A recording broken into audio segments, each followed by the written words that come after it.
Hello, সবাইকে জানাই good morning. তো আজকে হলো রবিবার, আর আজকে কিন্তু সকাল সকাল উঠেই বৃষ্টি দেখে আমার ঘুমটা ভেঙেছে। তো যাই হোক, তো প্রচুর জোরে বৃষ্টি হচ্ছিল। এই যে দেখো, দেখে বুঝতেই পারছো প্রচুর জোরে বৃষ্টি হচ্ছিল। তখন 9:45 বাজে আর কি। তো ঘুম থেকে উঠেই বৃষ্টি। তারপরে আমি উঠে ফ্রেশ হয়ে নিয়ে সবার জন্য গেলাম চা বানাতে। তো চা বানাচ্ছে, আর এই দিকে দেখি সকাল সকাল উঠেই বাবা আর আমার বর মিলে চলে গেছে পেয়ারা গাছ কাটতে, যেহেতু গাছটা অনেকটা বড় হয়ে গিয়েছিল। তো এই যে পেয়ারাও পেরেছে আর গাছটাকেও কেটে দিয়েছে। তো তারপরে এদিকে আমার চাও হয়ে গেছে, সবাইকে আমি চা দিয়েও দিয়েছি। তারপরে আমি চলে গেছি ব্রাশ করতে। আর এত বৃষ্টি হচ্ছিল না, মানে কি বলবো। তো যাই হোক, তাড়াতাড়ি করে ব্রাশ করে নিলাম।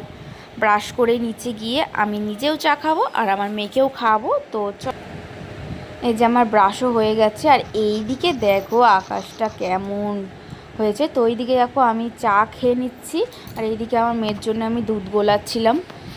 তো তারপরেই কিছুক্ষণ পর বসে একটু পরে চলে এসেছি পুজো দিতে। আর সকাল সকাল আমাদের আজকে রান্না হয়ে গেছে, তো আজকে আমার চাপও নেই, যেহেতু আমার শ্বশুর ডিউটি যাবে। তো তাই জন্য রান্না মা করে নিয়েছে। এইদিকে দেখো আমি চান করে চলে এসেছি পুজো দেওয়ার জন্য। তো ওপরে দেখো এই যে এত ফুল হয়েছে গাছে, তো কিছু ফুল তুলে নিলাম আর কিছু গাছেই রাখলাম, দেখতে ভাল লাগে তাই। তো তারপরে আমি ফুলটা তুলে নিয়ে তাড়াতাড়ি করে চলে গেলাম পুজো দিতে। এই যে এটা হচ্ছে আমাদের মন্দির, আর এই যে দেখো ছোট্ট গপু সোনা, এটা হচ্ছে আমার গপু।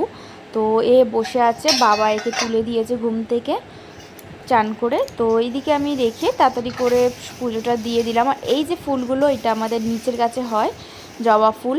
তো এই ইয়েলো জবা ফুলটা কিন্তু এত সুন্দর না, মানে খুব সুন্দর আর কি। তো এইগুলো আমাদের গাছেরই। তো তারপর তাড়াতাড়ি করে পুজো দিয়ে চলে গেলাম নিচে। তো চলো, আজকে ভিডিওটা এই অবধি। কেমন লাগলো বলো, বাই।